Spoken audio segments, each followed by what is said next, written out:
Good morning, everyone! Maayong buntag sa atong tanan, no?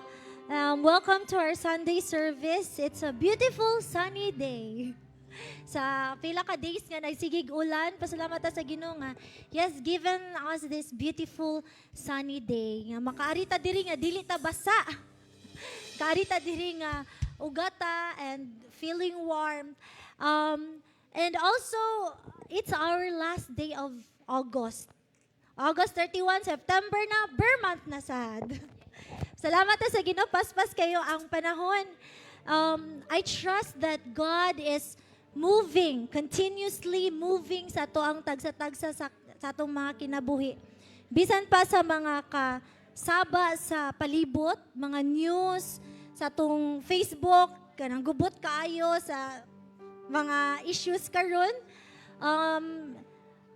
I trust that God is working in us and through us.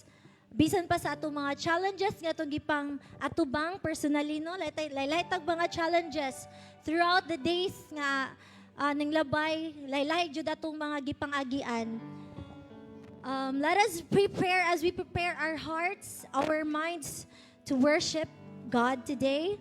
Let us take a moment to reflect on the blessings that God has given to us. And let us open ourselves sa unsay istorya sa Ginoo nato today, unsay ipabati, unsay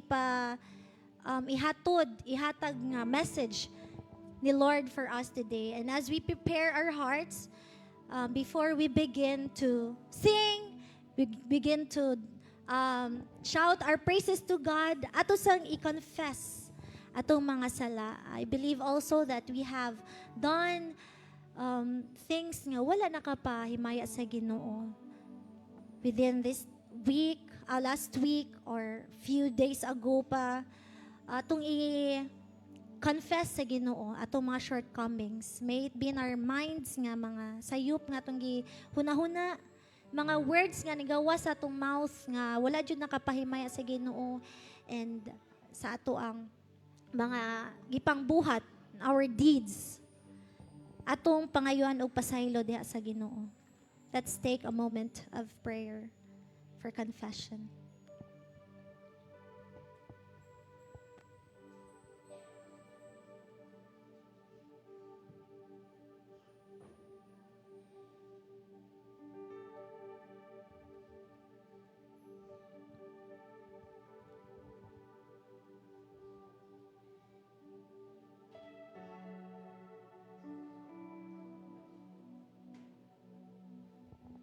Let's seek for His forgiveness sa atong mga sala nga gipang buhat.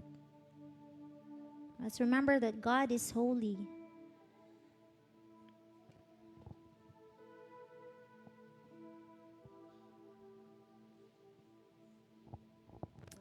Let's take this time to thank God for all that He has done in our lives.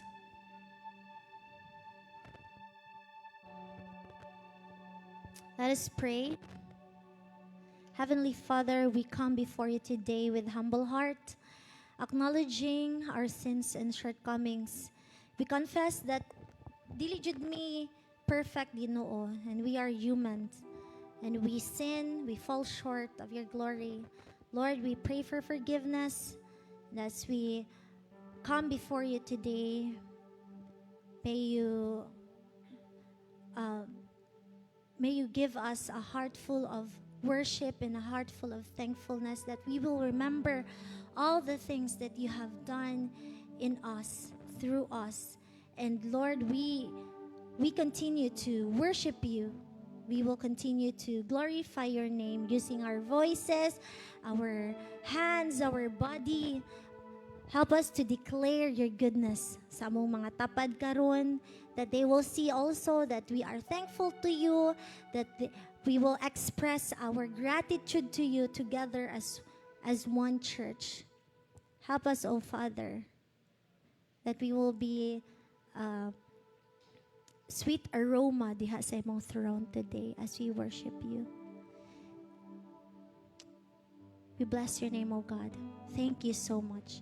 In Jesus' name we pray. Amen. Amen. Good morning once again. In Psalm 136 verses 1 to 9 and 26, it says, before that, I encourage everyone to please stand. And I believe kani siya nga verse kay very familiar to us. It says, give thanks to the Lord for He is good. Let's say, His love endures forever.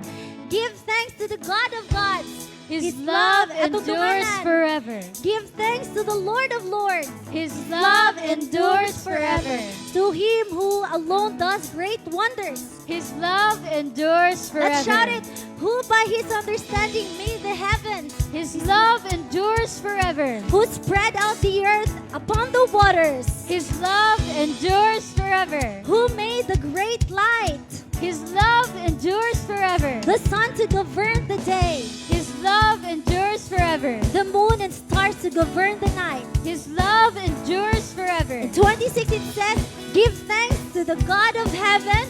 His love endures forever. Let us declare His goodness in our lives. And let's declare that His love endures forever. Lord, you are good and your mercy endureth forever.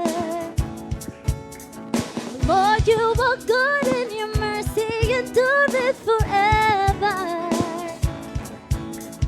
People from every nation and tongue, from generation to generation, we worship you.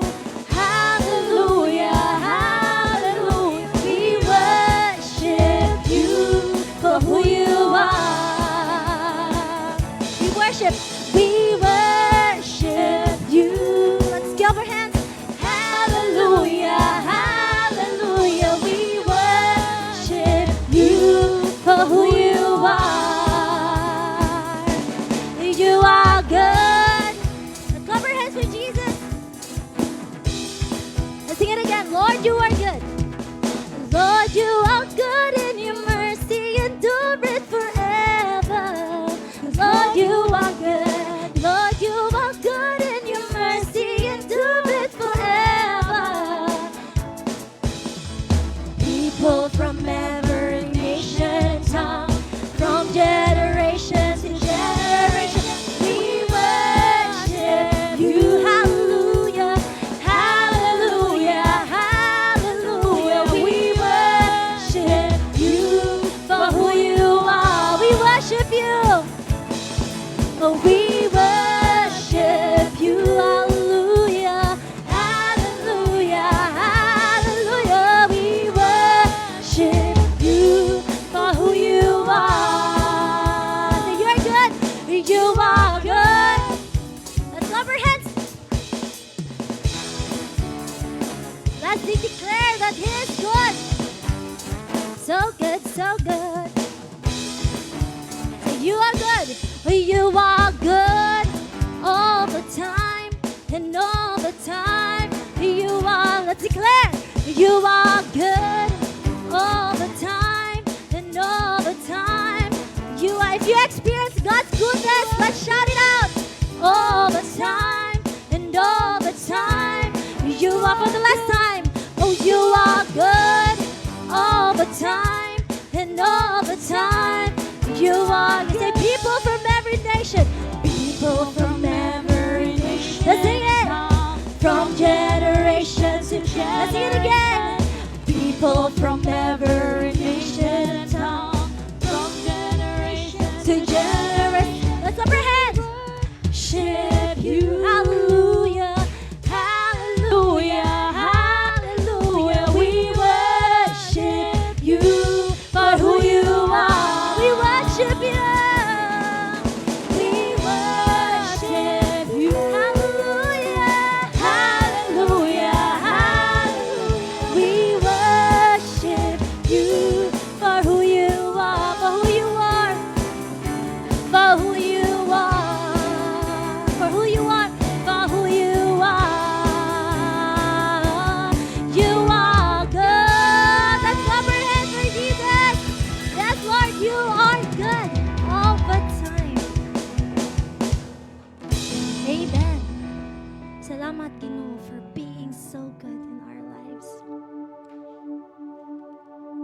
Thank you, God.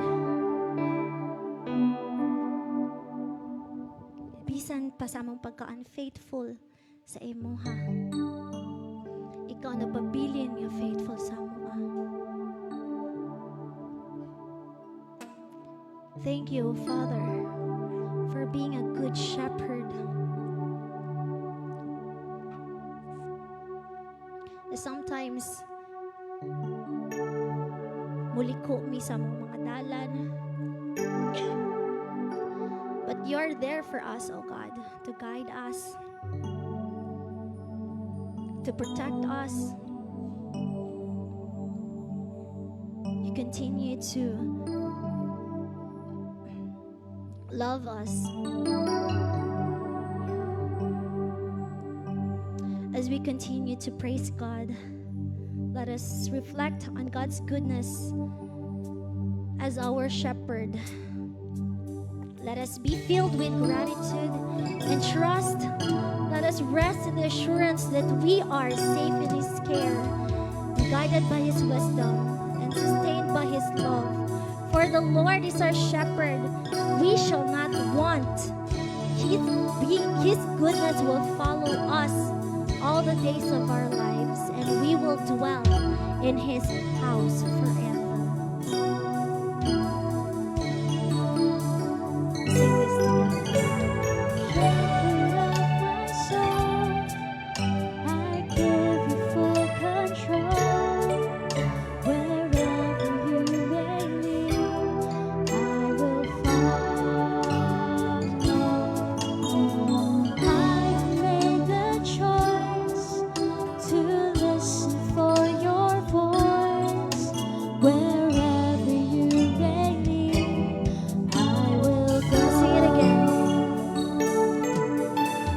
Shepherd of my soul, I give you full control.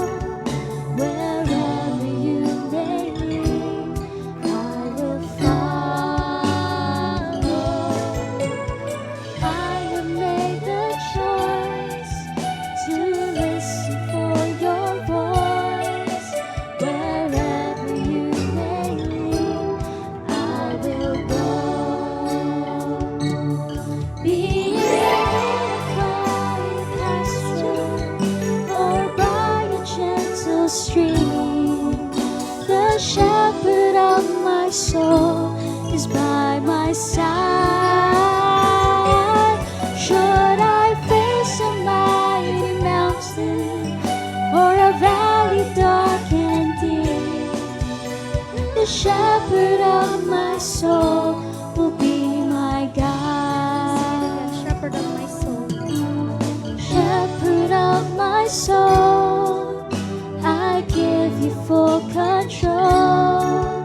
Wherever you may lead, I will follow.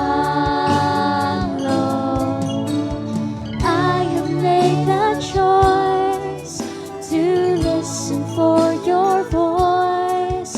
Wherever you may lead, I will go. Be it in a quiet pasture or by a gentle stream, the shepherd of my soul is by my side. Should I face a mighty mountain or a valley dark and deep, the shepherd of my soul will be my guide. Be it in a quiet pasture or by a gentle stream, the shepherd of my soul is by my side. Should I face a mighty mountain or a valley dark and deep, the shepherd of my soul will be my guide. The shepherd of my soul will be my guide. The shepherd of my soul will be my guide.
Let us pray.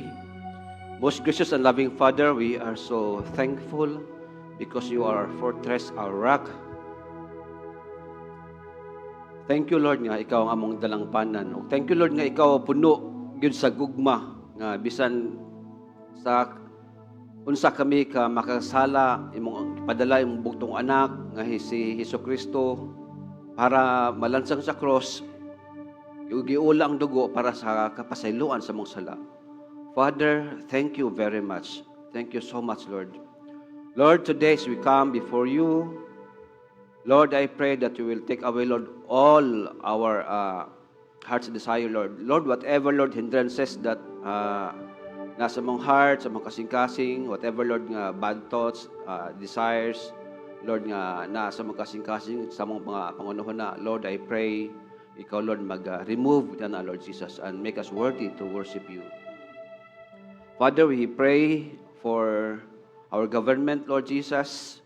Daghan, Lord, mga issues concerning, Lord, sa flood control, baha, whatsoever, Lord Jesus. Lord, I pray nga ikaw, Lord, mag-giya. And I know, Lord, you are a sovereign God. Lord, you know, you are fully in control, Father.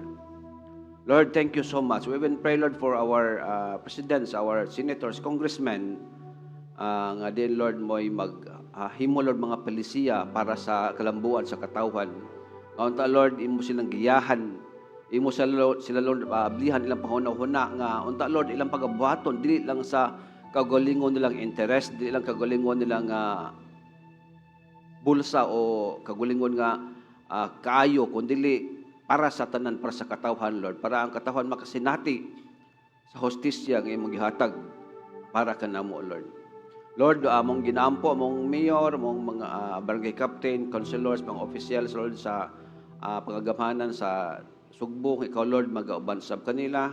Salamat, Lord, nga naay mga opisyal sa nasod nga hands-on o andam gyud nga motagana, motabang, kay tungod sila nakasinati sa problema o sa kalisod nga ilang natagamtaman.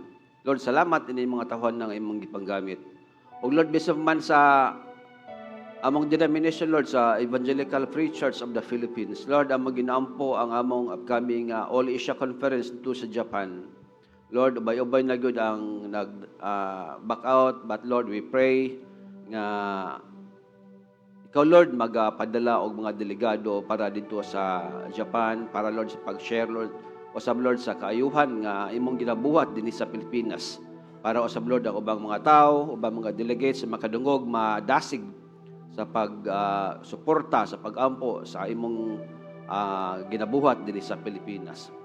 Among ginampo, Lord, among presidente, si Pastor Ariel, bisan, Lord, among mga membro sa NBD, Lord, sa National Board of Directors, sa among District, Lord, Cluster Coordinator, sa among mga officer sa City Cluster o sa Regional Council, Lord, ikaw, Lord, maghatag kanamo, Lord, kanila o kaalam. Salamat, Lord, sa ilang sakripisyo nga ilang gihatag para sa kalambuan, para sa kaayo, Lord, sa denominasyon. Lord, sa mong matag-usa karon diri, salamat, Lord, nga imo kaming gidala diri sa iglesia sa Banawa Bible Fellowship nga makasinati, Lord, sa imong kadagaya, sa imong kaayo, Lord, sa tagsa-tagsa na mo kakinabuhi, Lord. Taliwala pa man, Lord, sa mga nasinati na mo nga mga bad news, mga injustisya, Lord, nga among makita, mabasa sa mga social media networks. Lord, ablihi among kasing-kasing, andama among unahuna sa pagpaminaw sa iyong pulong. Ikaw, Lord, hatag na mo, Lord, wisdom, kaalam, kahibalo, Lord, kung unsa ikaw ka maayo sa kinabuhi sa imong mga kaanakan, nga taliwala sa mga problema, mga pagsulay, nga among nasinatian, ikaw gihapon, Lord, nahigugma ka na mo, ikaw gihapon namahan, mao'y nagiya, mao'y nagdala ka na mo ngadto sa kamatuoran. Lord, among ginampo ang tanan, Lord, o bisan man sa mga kapastoran, Lord, nga nagsangyaw, nagwali karon sa imong mga pulong, ikaw, Lord, magagamit kanila. Lord, imong pulong, dili, Lord, mulabayng kawang sa ilang kinabuhi, sa ilang kasing-kasing, o kini himo nilang dalan o panalangin, Lord, nga sundanan, Lord, sa ilang pagkinabuhi ingon o sa ka Kristohanon. amo ikaw ang gitugyan, Lord, ning among panagsimba karon nga imong ngalan gyud mahimaya, imong ngalan mabayaw sa among taliwala. Kining tanan, Lord, among giampo pasalamatan sa ngalan ni Jesus. Amen.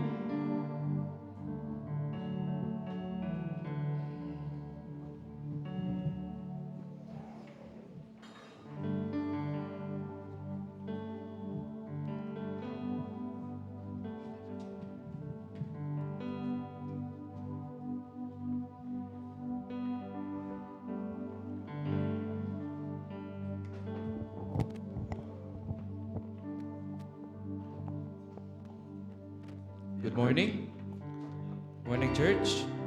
Good morning to those of you who are here on site. Thank you for coming early. And to those tuning in online, thank you. Thank you for joining us.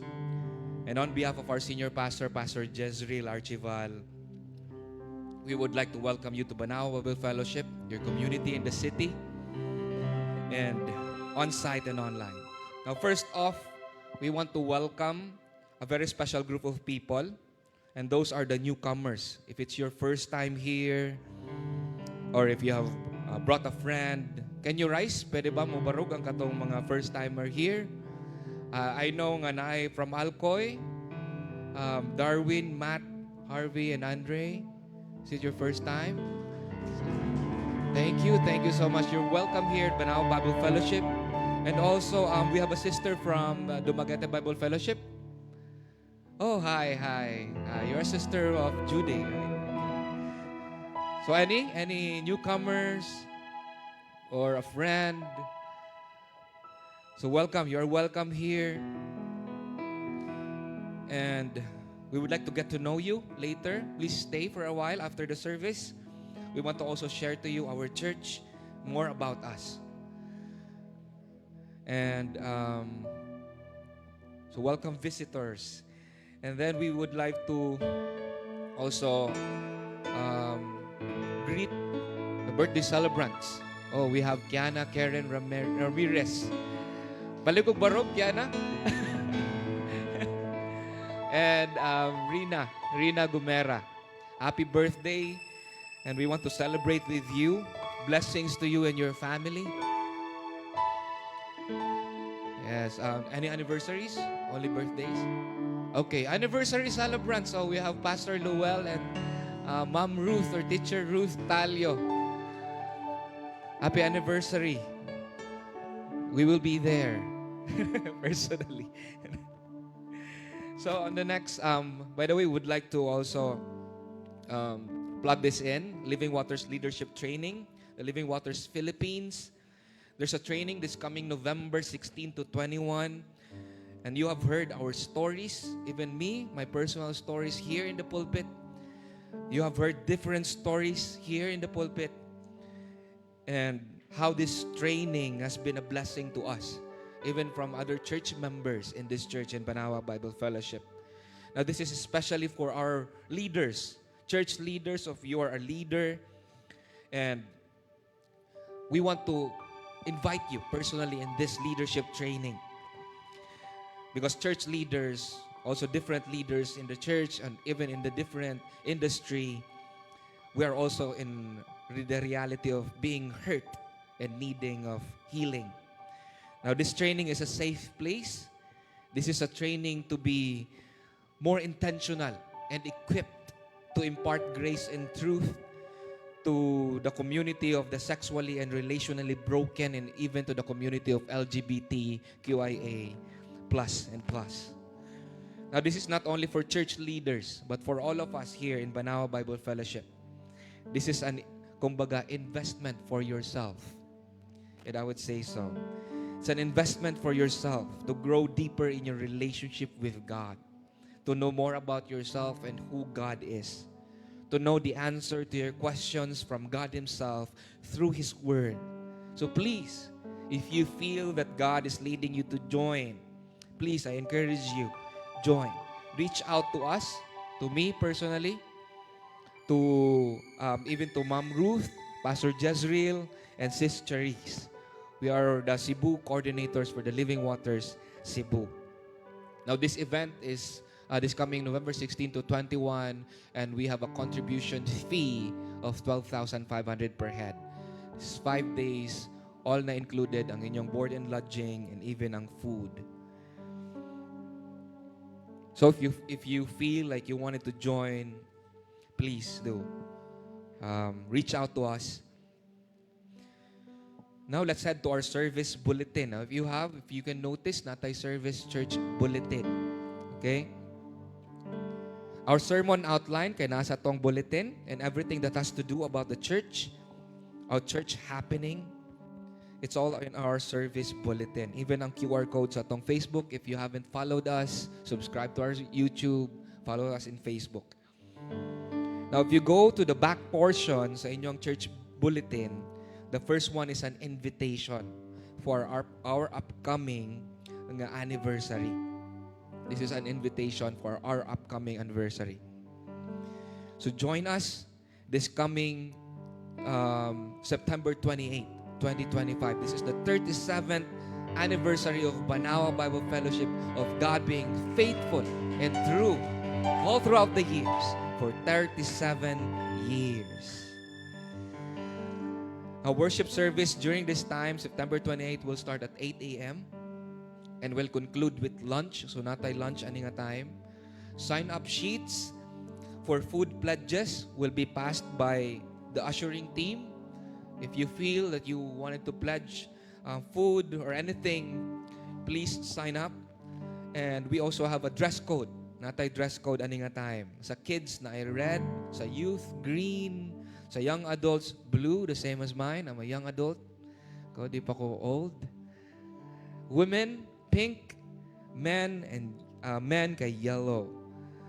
So ang katong mga di ganahan og yellow colored, pwede ra katong mga light yellow.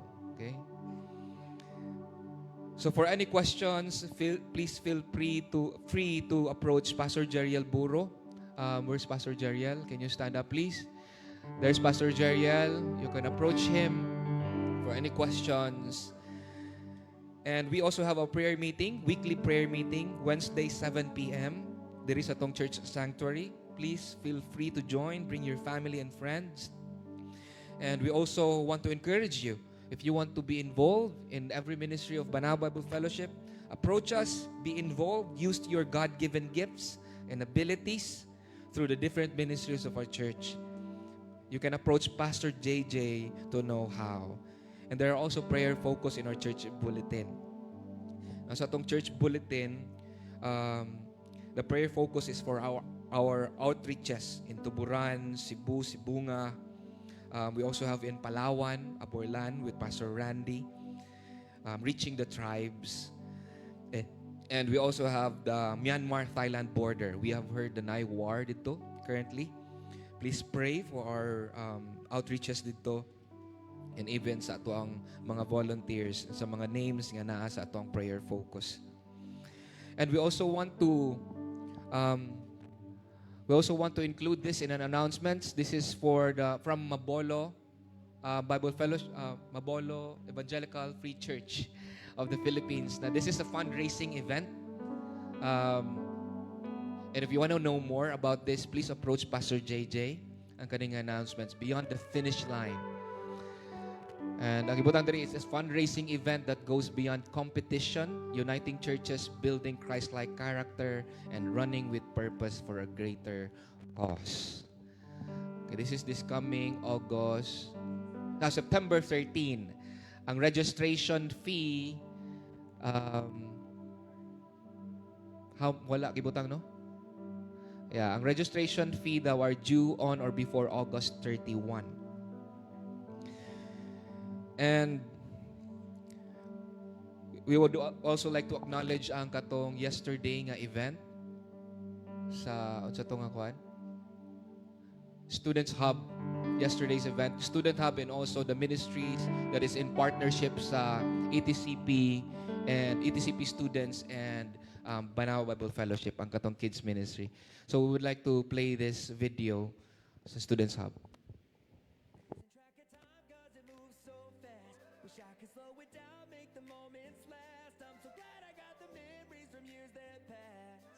Can't help but look up and say, thank God for today, for tomorrow, and for every day that follows. Thank you for love, for family, for the blessings of so many. I'm thanking God, oh, oh, I'm thanking God. Can we give a round of applause, please? And ang ilang speaker ng time was our pastor, one of our pastor, Pastor Glendon Abelia. So now, with that, I would like to introduce our speaker. It's an honor to introduce our speaker for today. Let's welcome Pastor Alejandro June Gabutan Jr.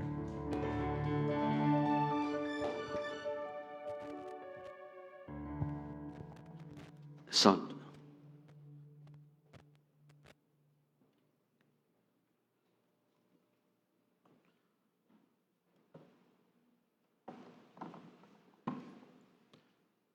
Good morning, may buntag sa tanan. Welcome to Banawa Bible Fellowship, your community in the city. We praise God for ugma. It's bare months. Bugnaw ng panahon. Then we feel the Christmas season already. So advance Merry Christmas. Then this Sunday is the last sermon series of our message. Then our theme this morning is about prevalence of injustice. It is found in Genesis chapter 39. Injustice. Kung makita ka sa Facebook karon, common kini nga mga makita niyo sa social media na baha, next na mga pictures nga makita nimo sa na mga dam, mga flood control projects nga nangaguba na, wapagay mahuman, naguba na. Dayon, naay makita na mo nga 1.1 trillion flood control spending under fire, mga ghost projects. Imo na makita sa social media. Then even the President, BBM, announced the top 15 flood control projects nga nakakwarta. Then, according ni Senator Marcoleta, ingon siya nga ang flood control kuno is about 80% lupa, 15% semento, plus 5% bakal equals pera, kwarta na. Gabi ang nahitabo karon sa atong nasod, mga injustisya, mga pagpangawat, pagpangurakot. Then kani, ano lang siya, pakapi lang ni siya. So, mo ni pinaka-best flood control. O, inyo nang makita sa social media, di ba? O, postlan man lang kuno nga, ibulot sa lagyutanan, karton na lang yung iali. Anyway, ang pinaka-common po nga trending karon sa social media, baha, DPWH, congressman, contractor, corruption, conspiracy, flood control, nipo babies. Di ba? Ano ni, sa social media, mga nipo babies, katong mga anak o mga ano ba? Mga kaonog, gasto og plato, 700 something, 100,000. Unbelievable. Ako, wasa ka beef steak, nasa marketplace, 500 pesos, dako kayo. Gusto mo palit, napay, dagko kay murag black ba? 500, din ako mahurot na, satisfied kay ko. Mas murang 700,000 pesos, no? Can't imagine. At any rate, so, today, we'll be hearing the story of Joseph. But before that, allow me to share a true-to-life scenario, true-to-life event. Case number 1, Maria worked a house helper in the city. She woke up at 4 a.m. every day to cook, clean, and care for her employees' children. Just the rest of us are doing, di ba? Bisan sa itong mga anak. She was promised a fair salary, but months passed, and she received only small amounts of money on credit. Full bagi, tagit-taga ba, utang. When she asked for her full pay, her employer accused her of being ungrateful and even threatened to fire her. Paghatag na nga, sir, pwede ang full payment, sir, kaya kung gamiton, sir, suko iyang amo. Sa gabi, di ka mapasalamaton, nakatrabaho na ka, nakakwarta na ka, solduhan ka, bisag kulang-kulang, di ka, ungrateful ka. What made it worse was that Maria had to send money home for her sick mother. She endured the mistreatment in silence because she feared losing her only source of income. So, hilom-hilom na sa kay, kundi isa mo dayon siyang trabaho as helper sa balay, so possibly mawadaan sa income. The unfairness weighed heavily on her, but she held on, praying for justice and strength. Case number 2, considering the sorrow of and deep pain Joseph must have felt as he was bound and taken away to Egypt. He was the only one of Jacob's sons who remained faithful to God, striving to live righteously. Yet the Lord permitted his own brothers to betray him and sell him into slavery. With no hope or ever seeing home or family again, he became the property of Potiphar, an officer of Pharaoh, a captain of the guard. Joseph had to learn a new language and a new lifestyle. He had no freedom. So grabe ang injustice. Bisan sa ato karon, for some sort, maybe some of you here or some of us here are also experiencing injustice. Maybe sa imong school, sa mga estudyante nga nag-eskwela, maybe sa imong work, kung asa ka nag-work karon, maybe sa inyong negosyo, kung asa ka negosyo karon, we are from time to time suffering or are experiencing injustice. Our theme this morning, when life feels unjust, the injustices Joseph faced and God's response. Kung masinati nyo nga, lisuras kinabuhi, the feel kang injusticia, you are religiously performing your job, your office work, yet your boss suddenly kicked you out or transfer you or assigned you somewhere else nga floating ka. So maybe you feel injustice. So si Joseph nga na pod siya. The story of Joseph that we will be hearing today reveals that it is sin, not God, that destroys and how that destruction happens. It further reveals the inevitable consequences of sin, marked by the absence of love, driven by selfishness, fear, and the instinct of mere survival. 3 points that we'll be looking at here as far as Joseph's life is concerned, as far as Joseph's injustices are concerned. Number 1, God allows injustice to uncover the limits of our strength. Nga ang Ginoo magatugot sa justisya para makita nato unsang taka frailness ba nga we are weak. Nga we are sinners. God allows injustice to show how sinful we are, to reveal our heart's content unsa ang nasulod sa atong kasing-kasing, and to expose our innermost being, di ba? Bisan kita natay mga injustices gipanghimo sa imong mga classmates, sa imong igsoon, sa imong siblings, sa imong family, sa imong workplace, o sa imong negosyo. That's because makita do ba nga unsa ta ka weak, how sinful we are, our heart is sinful. Injustice begins from within. It begins at home. Let's read Genesis chapter 37. Our chapter is 39, but we will move back to Genesis chapter 37. It says, verse 3 and 4, Now Israel loved Joseph, or Jacob. Now Israel loved Joseph more than all his other sons, because he was the son of his old age. And he made him a multicolored tunic. And his brothers saw that their father loved him more than all his brothers. And so they hated him and could not speak to him on friendly terms. Kita nila nga, there's unfair. Diba na yun, may tabos ng family. Makita sa siblings, bang unfair nga si kuya o si bunso, si ate.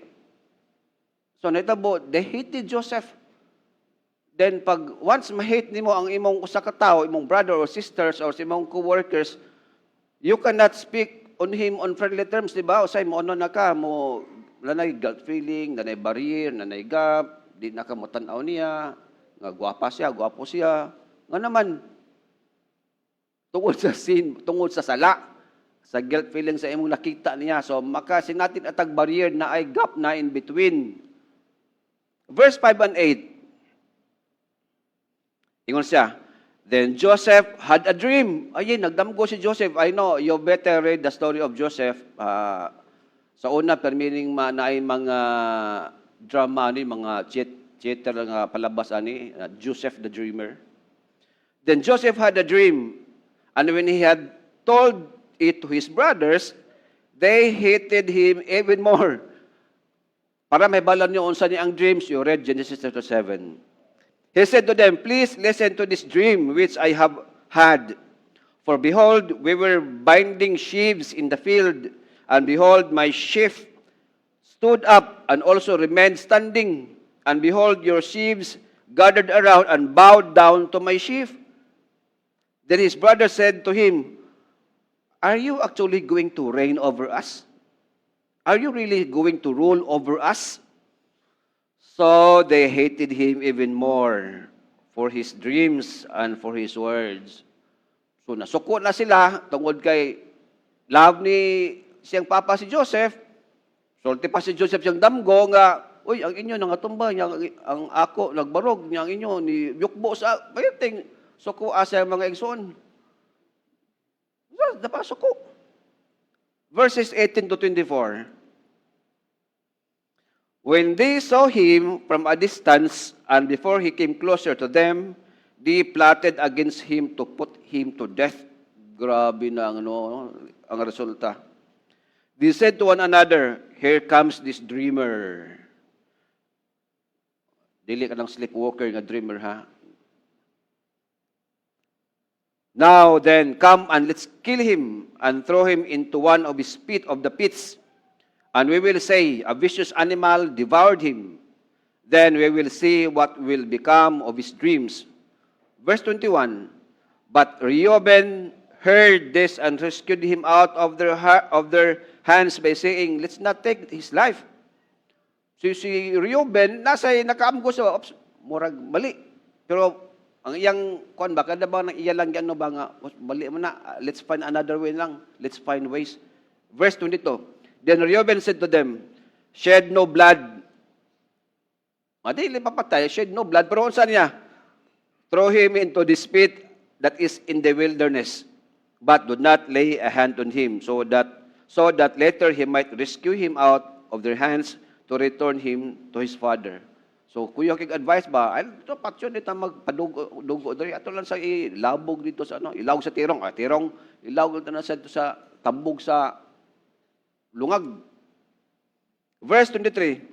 So it came about when Joseph reached his brothers that they stripped Joseph of his tunic, the multicolored tunic that he was on him, and they took him and threw him into the pit.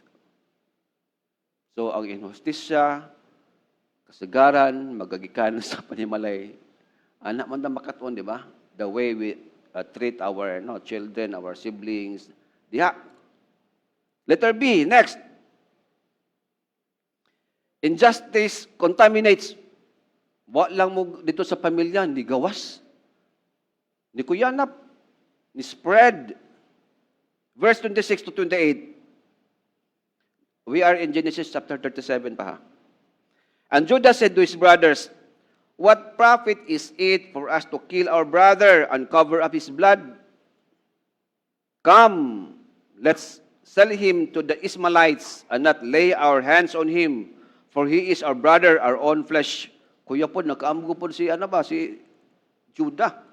Ayaw ko no. Kaya nga naman, ato siyang flesh and blood. and his brothers listened to him. Then some Midianite traders passed by, so they pulled him out and lifted Joseph out of the pit and sold him to the Ishmaelites for 20 shekels of silver. Or in our currency, in Philippine peso, it's more or less 22,000 pesos.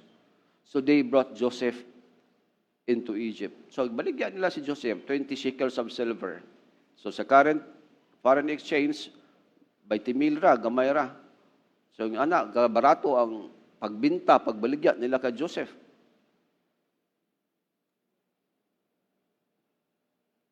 Noon sa pagyod, next, how does the injustice contaminate? Joseph was sold twice. Gibaligya siya, kaduha kahigayon. Verse 28, then some Midianite traders passed by, so they pulled him out and lifted Joseph out of the pit and sold him to the Ishmaelites for 20 shekels. Verse 36, meanwhile, the Midianites sold him in Egypt to Potiphar. So grabe si Joseph, nahali na siya diri, gibaligya pa sa dito. Kaduha sa nabinta ba? Gibaligya sa kanang bito sa slavery sa una, di ba? Ibligya ka, papaliton ka, i-purchase ka sa imong amo. Imong amo, sige, baligya jud kito, baligya kay basinog pagpalit ni mo diri 20 pesos. Then ni-offer ba nga, paliton ko na si Miss Lai 50. So ginan siya kag 30. O sige, imo na si Miss Lai. Bahala na ka na. Ana siya. Kung ikaw nga magsuon, ikay gabligya, mag-trace ka, maglisod kag trace, asa naman to nga naman matagog pangita sa imong first nga seller. Marka kay okay ba? Bligya dito. Asan tong kuan? Wala naman. Ngutan ba ka yung ang buyer? Bay, asan ba gibligya akong isuon? Ako tong gibligya sa katong pution o itumon nga tao? Di matagbo. Din asa matrace yung maglisod nagtrace. So grabe si ang kasinatian ang injustice nga na-experience ni Jose, ni Joseph. Being sold twice, grabe ah. Gibaligya pag yun. Gipaginansaan ba? Joseph was a slave. He suffered emotionally. In many respects, his life was miserable and hopeless. Diba? Miserable, way paglaom kinabuhi ni Joseph. God was not chastening Joseph for something he had done wrong.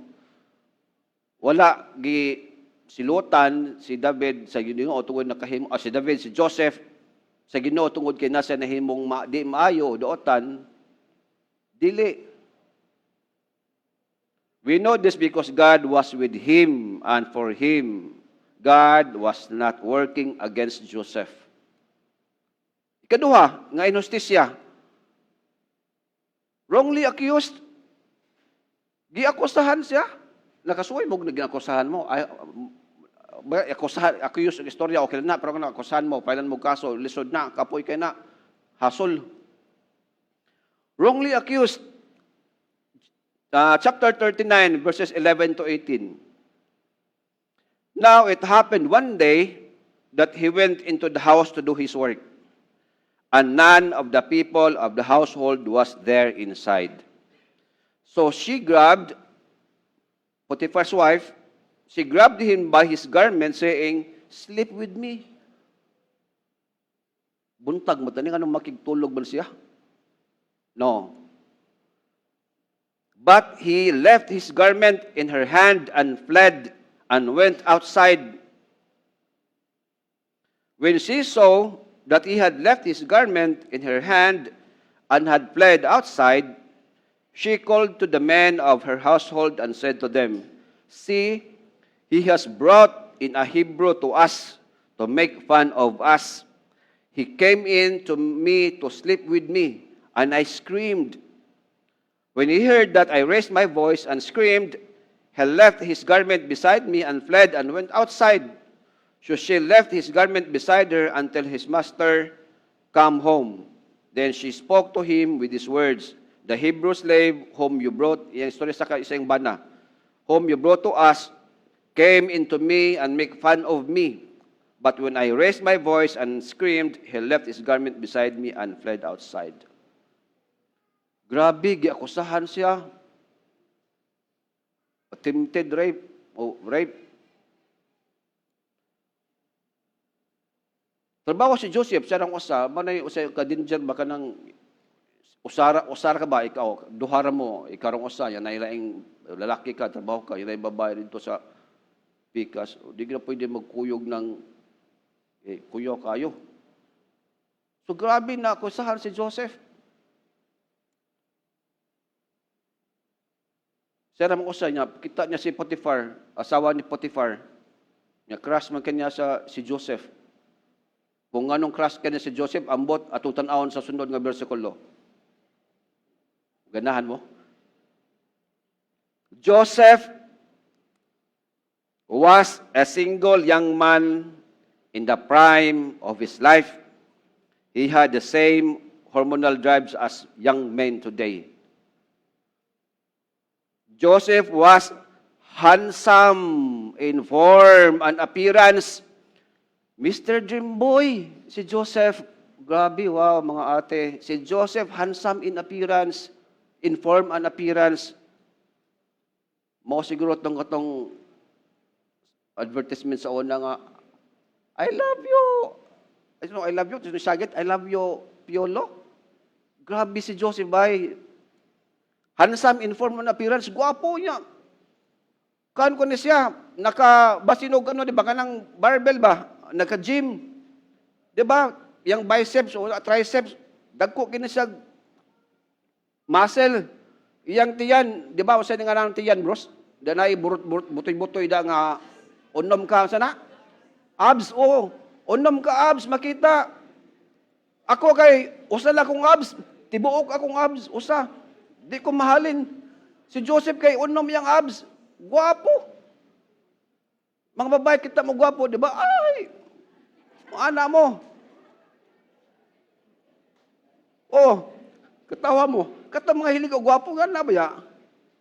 Wow, guwapo ba? Kilig mo, kilig. Kilig to the bones, kita guwapo, handsome, and may muscle. So, kung nga na si Joseph,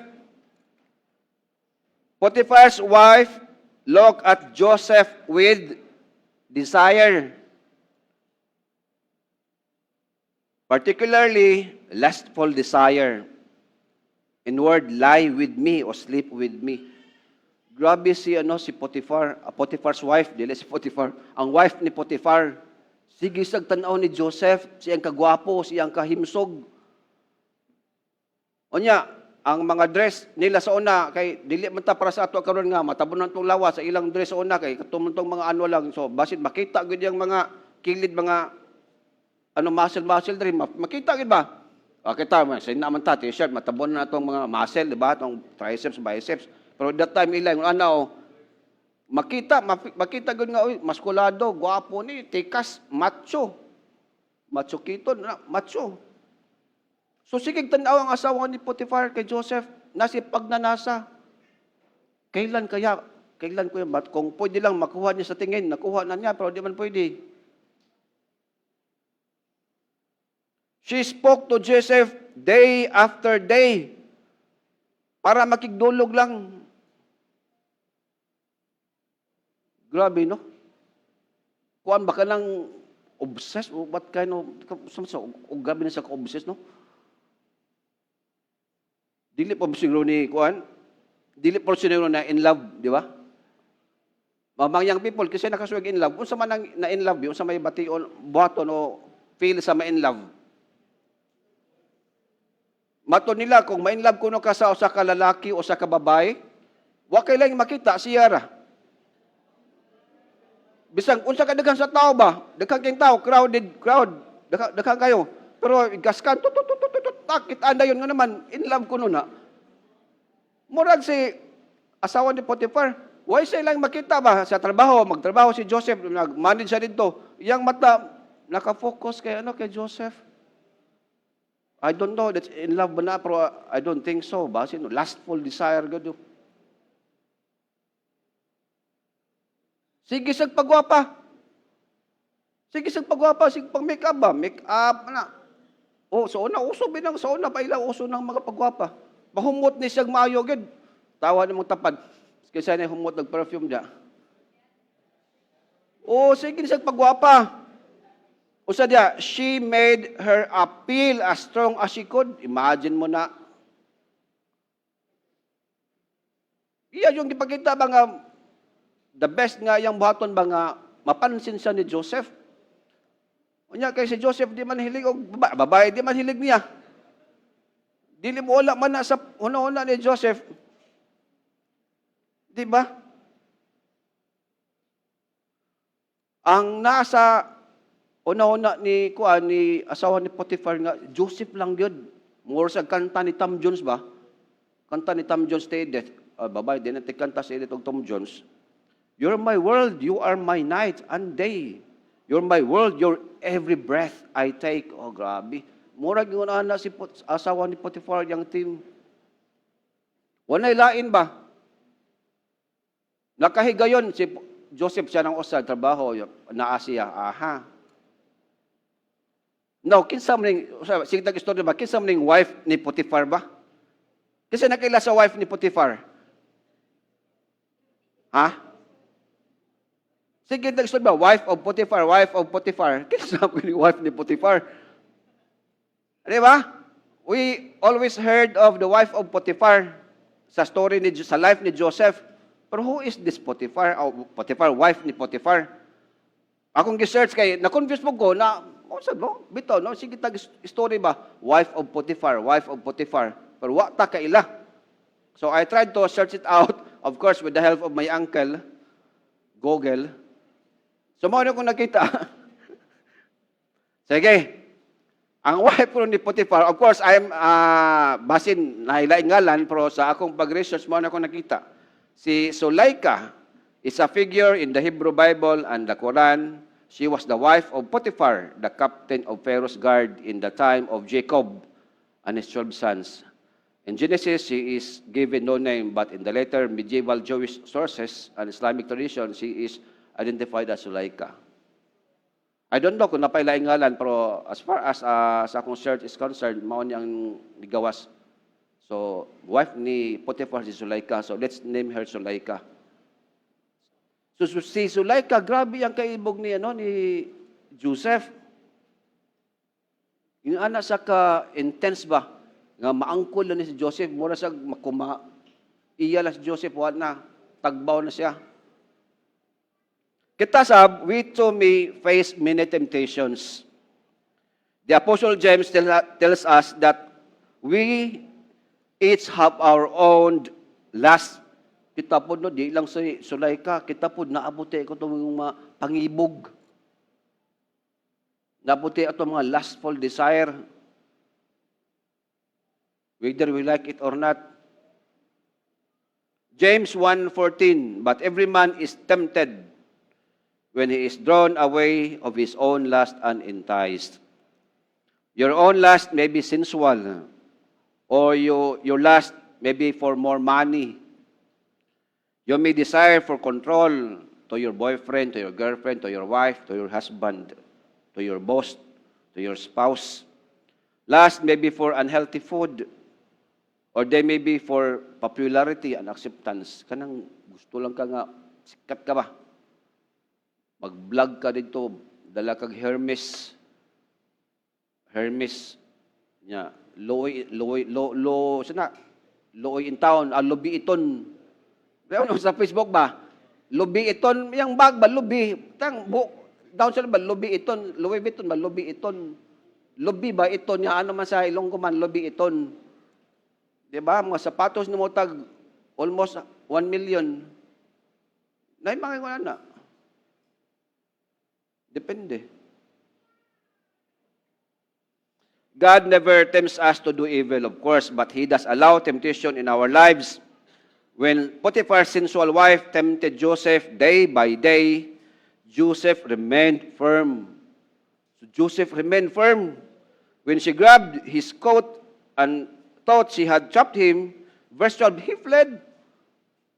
Nagtuo si Zulaika nga, Kani, yan ang nasikop ba? Na nasa higayon, kami na lang duha ay si David, lahi si Joseph, si David, iyang situation.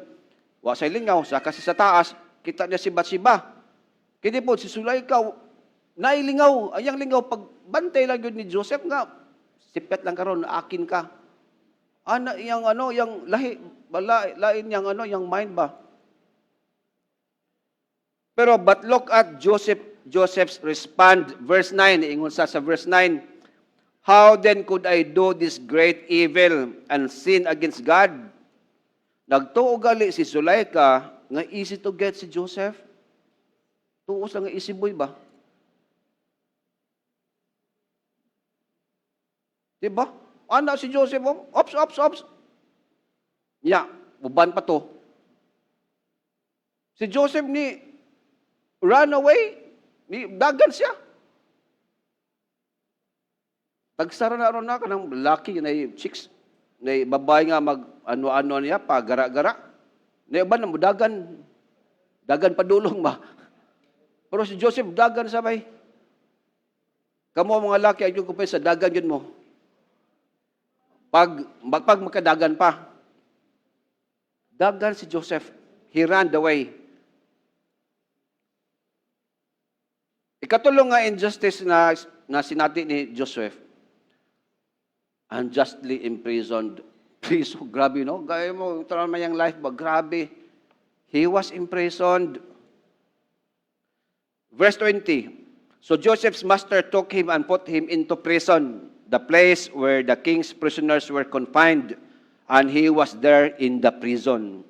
So that was unjust. Injustice siya. Grabe ang injustice kinabuhi ni Joseph. Nagtuota nga naikanta ng Christmas sa kabinilanggo, na baka na priso nga way sala. Tinuod na, si Joseph mismo na priso. Sa sala, giakusahan na priso. Mo nang mga sa politiko sa ato sa una, bisan karon kung sa tong gamhanan, katong mga mayokmok in town, mapriso gito. Dali lang kito mapriso. O naman, power, na kwarta, na power, na authority, mapriso gid. A classic example si Joseph. Joseph suffered terrible injustice from his own brothers. His human rights were violated. He was not treated as an individual but as property. He was taken by slave traders and sold in a slave market to Potiphar. Why would God allow such injustice?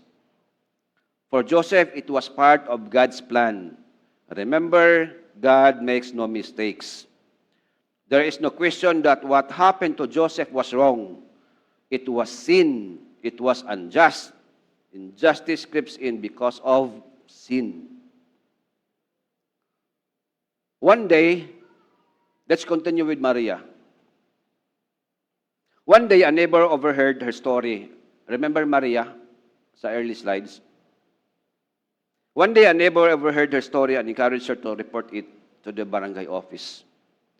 With support from a local workers group, Maria finally received her unpaid salary and found a new employer who treated her with dignity. Though the injustice scared her, Maria realized that silence only prolongs suffering. By speaking up, she found both justice and hope for a better future. So, mapo na nito sa atong nasud karon. For evil to triumph, it takes only a good man to do nothing. If you don't speak up, kan ba naanda dito sa corruption ba? Kibalon ta nga mga injustisya sa flood control ba? Grabe. Pero kita atong feeling mura tag accepted na nato ba? Wala may mga reklamo. Sige lang tagpadungdungog. At sa social media, man lang na si Marcolita. O wala. Wala yung tingog. Ang katong may bilyones, ito na sa bulsa. Diba? Nakita din nyo? Minta, di naman ta, langit man itong padulngan. O, tinood, padong taglangit. Pero napamtas kalibutan. Namatay social responsibility. Ikaduha, God never leaves us even in hard times. God never leaves us even in hard times. Ang Diyos, di ginobiya na ito, bisan pa man sa atong kalisod, bisan pa man sa atong mga hinustisya na sinatian. Look at ang verse 2, 3, verses 2, 3, 21, and 23. The Lord was with Joseph. Nga, taliwala sa justisya na tagamtaman ni Joseph, na sinati ni Jose, yet the Lord was with him. God was with Joseph during all those hardships. God had not forsaken him. It is true that sometimes God uses hardships and sustaining when a believer gets out of the line, but that was not the case with Joseph. Yes, tinuod ang Ginoo mo panis nato kung magpadayon ta sa atong pagkabuluyagon. Pero sa nitabo kay Jose, it's a different story. If you're a child of God, no matter what hardships you may face, God will never forsake you. In fact, He makes several promises to that end. Mga promise sa Ginoo. To Israel, just before Moses died, God said in Deuteronomy chapter 31, verse 6, it says, "Be strong and of good courage. Fear not, nor be afraid of them, for the Lord thy God, He it is that goeth God with thee, will not fail thee, nor forsake thee." Psalms 27 verse 10, "When my father and my mother forsake me, then the Lord will take me up." So, ana ang Ginoo. Di gusto mo biyan na to. Hebrews 13 verse 5, "Let your conversation be without covetousness, and be content with such things as ye have. For he hath said, I will never leave thee nor forsake thee." At the end of Romans 8, God assures us that nothing can separate us, believers, from the love of God. So that's a very profound statement, that whatever we are experiencing, mga injustice nga atong nasinatian, kalisod atong nasinatian, mga problema nga atong nasinatian, ang Ginoo dili gid mo biya nato. He stands with us in times of injustice. He stands with us in times of injustice. Verse 21, "But the Lord was with Joseph and extended kindness to him and gave him favor in the sight of the warden of the prison." Imagine mo, no? Na nasa sa priso, pero ang Ginoo nag-extend yapon sa uban yapon ni Joseph. God was with Joseph when he was unjustly sent to prison. In his prison cell, God showed him mercy and gave him favor in the sight of the keeper. God caused the keeper to promote Joseph to assistant warden in verse 22. Gi-promote. When you are enduring an injustice that seems so unfair, kung kamo nakasinati og mga inustisya o problema nga seems tanaw nimo nga it's so unfair, you must not forget that God is with you. Instead of becoming bitter, draw close to God. Look for ways to please the Lord through the injustice He has allowed. Nga atong solig ta sa Ginoo, paduol ta sa Ginoo. Atong pa'y tagpagi nga magpahimuot ta sa Ginoo. Taliwala sa inustisya nga atong nasinatian. Ikatulo, nga punto, God's hand at work. God's hand at work. Ang kamot sa Ginoo nagalihok sa kinabuhi ni Jose. Siyang kasinatian, siyang inhustisya nga nasinatian. Integrity and faithfulness are central themes in the Bible, reflecting the character of God and the expected conduct of His followers. So duha, integrity and faithfulness. These virtues are intertwined, as integrity often manifests through faithfulness in one's relationship with God and others. Unsa may mga manifestations nga ang kamot sa Ginoo nagalihok. Letter A, God blesses the things we do right. God blesses the things we do right, or integrity. Unsa man atong gihimo nga sakto, mo na atong integridad ang Ginoo magapanalangin.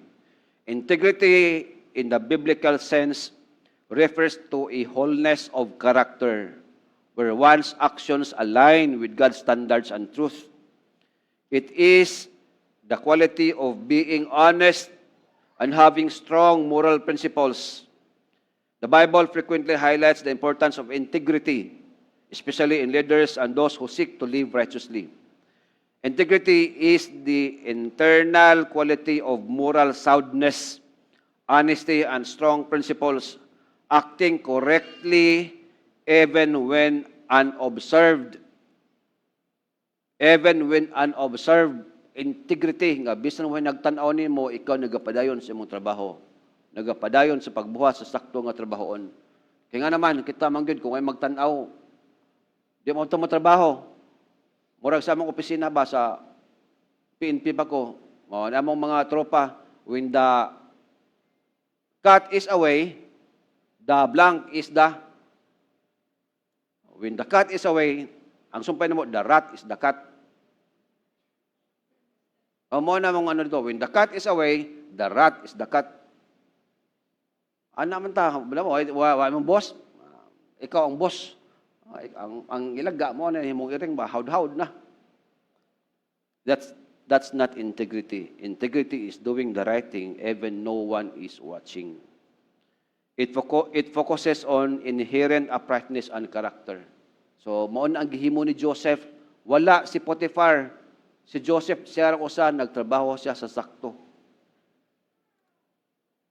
God specifically mentions His blessing on Joseph in verse 5b. The Lord blessed the Egyptian's house on the account of Joseph. Imagine mo na, ang usa ka Kristohanon kung maghimo og tinarong sa di Kristohanon niyang amo, mapanalangin na niyang amo. Maapil ang balay sa iyang amo. Tinood ba yan na? Righteousness contaminates also. So the Lord's blessing was upon all that he owned, in the house and in the field. However, he also tells us in verse 3, and that the Lord made all that he did prosper in his hands. Verse 23, the Lord made whatever he did prosper. So grabe ang panalangin sa Diyos nga kay Joseph. Whether Joseph was working for his master or helping the warden in prison, God blessed his work.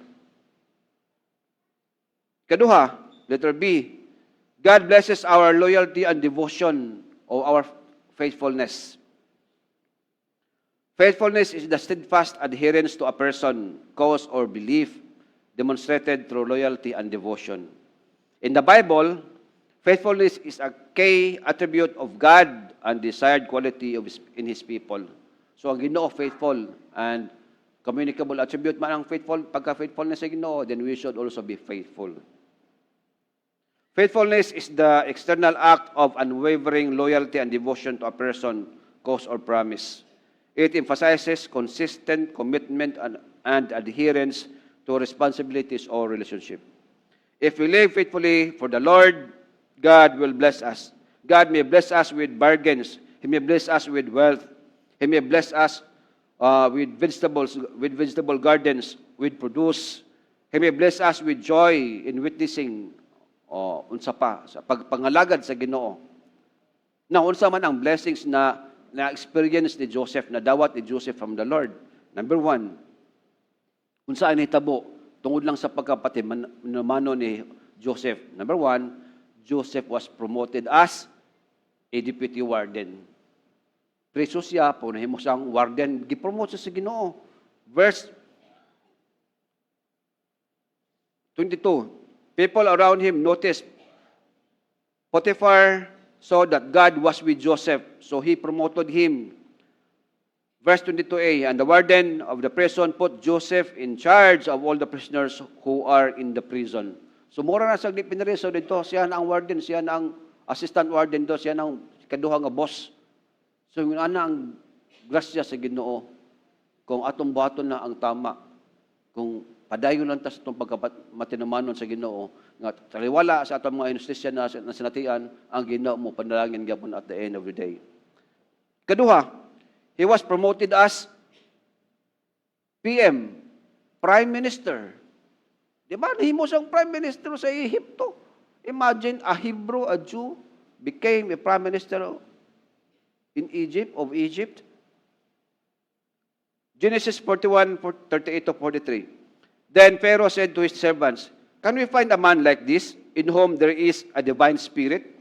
So Pharaoh said to Joseph, "Since God has informed you of all this, there is no one as discerning and wise as you are. You shall be in charge of my house, and all my people shall be obedient to you.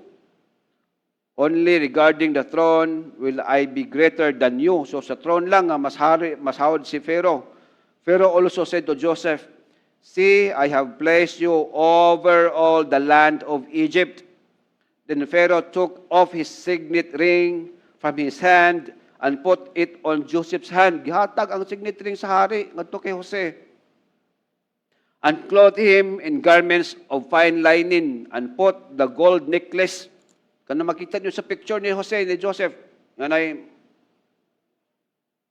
necklace sa neck, nay patong sa ulo. And he had him ride in his second chariot, and they proclaimed ahead of him, "Bow and knee." So, sakay siya sa chariot, dili chariot ka ng chariot sa itong sakinan sa una ba, nay iyang kompetensya armak. Dili, katuwa ka itong sakinan ba? Chariot ka itong horses ba? Kaya itong chariot na ilhan magiging sa among time, chariot katong sakinan ba nga, sabak kay ba, brrrr, katong iyang kompetensya armak.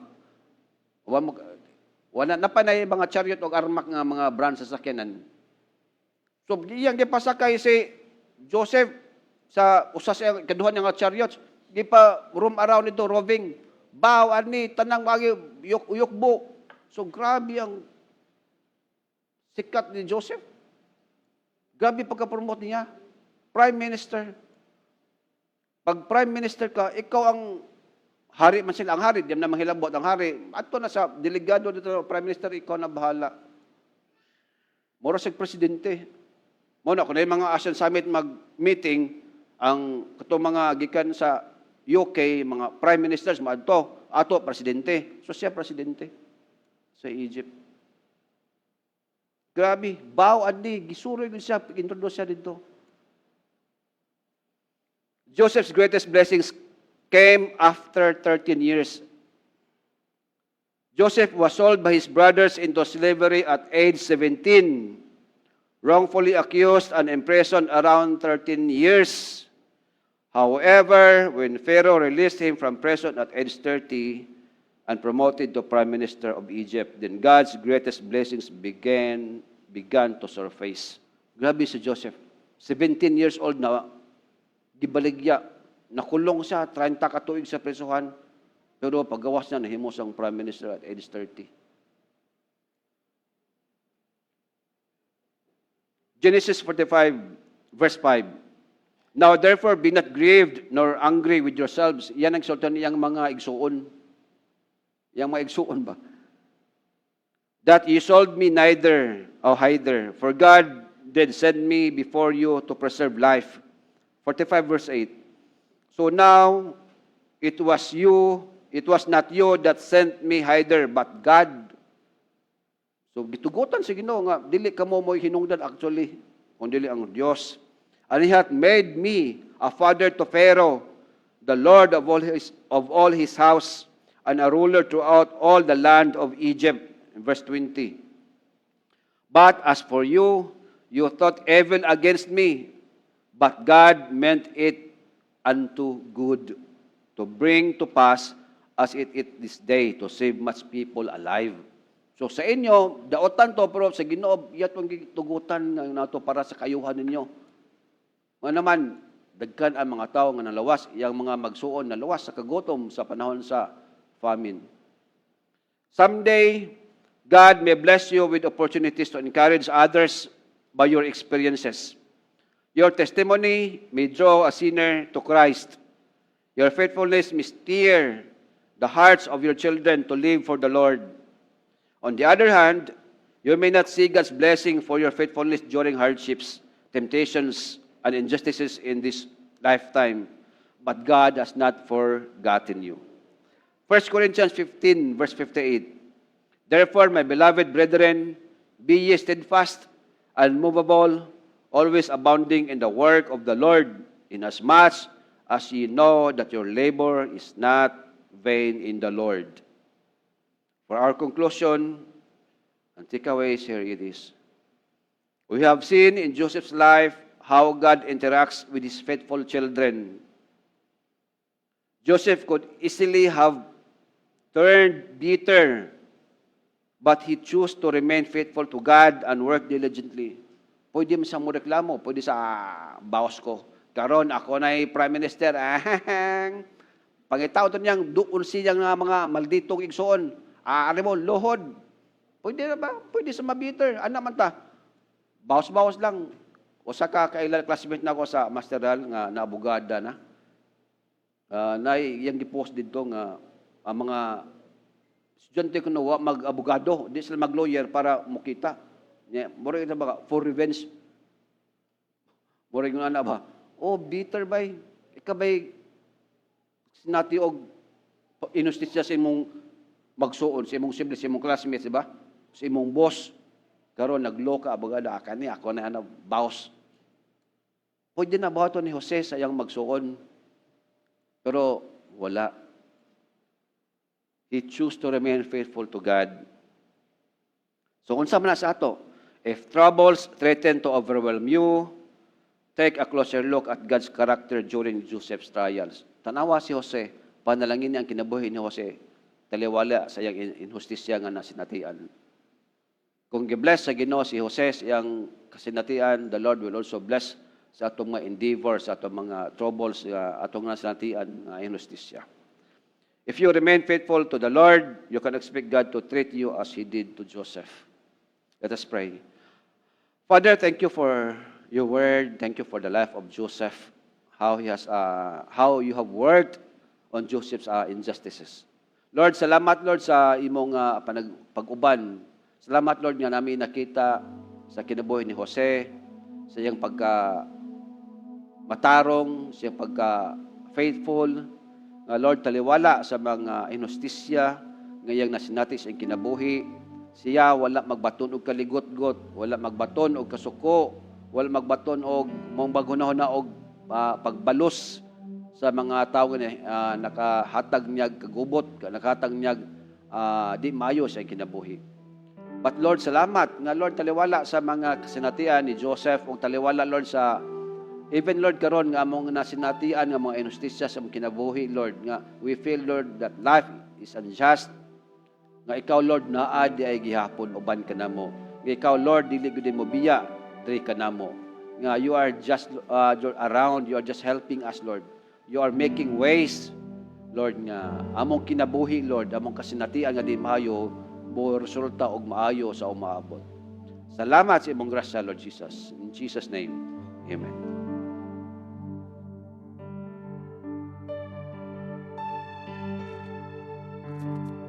Thank you, Pastor June, for sharing us the life of Joseph, no? The end of the day, God is sovereign. Tanan nga nahitabo sa itong kinabuhi kay Bausia. And nadyo siya plano para sa ito ang kinabuhi. Let us continue to worship God through our tithes and offering. Let us remember that our tithes and offering are acts of worship, expression of gratitude for God's boundless grace and for His kingdom.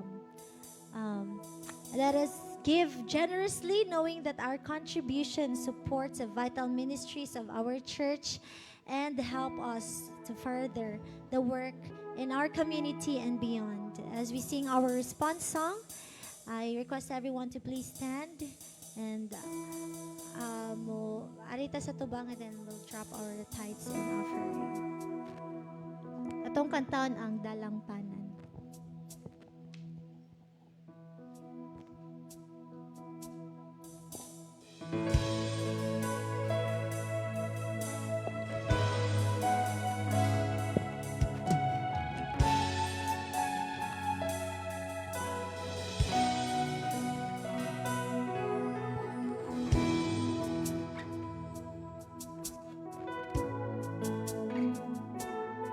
Sa kalisdanan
Let us pray.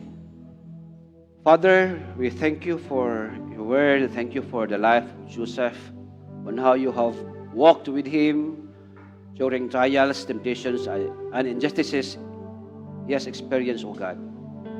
Thank you, Lord, that you are our God, that you will continue to walk with us during our trials and hardships, O God. Thank you, Lord, that you are our fortress, our rock, in whom we can rely, O God, we can trust on. Thank you, Lord, for your love.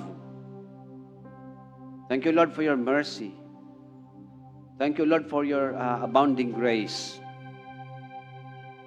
Father, as we depart from this place, may your peace, grace be upon us. And Lord, we thank you and we bless the offering, Lord Jesus, that is in front of us. Bless this offering. Use this, Lord, for the furtherance of your kingdom. And now, may the peace of God, His love, His faithfulness will continue to be with us. His presence now and forevermore.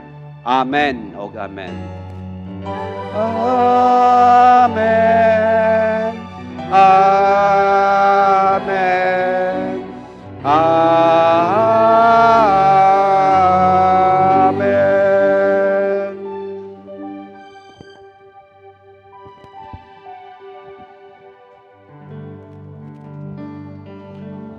Once again, good morning, everybody. And natatay snacks dito sa likod. Pwede na tayo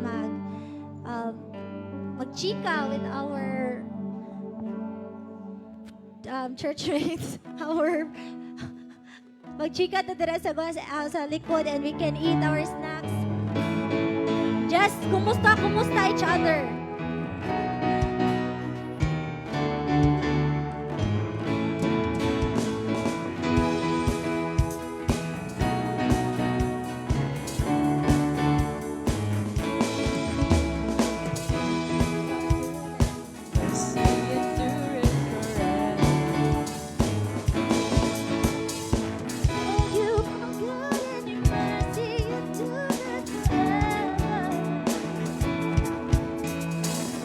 You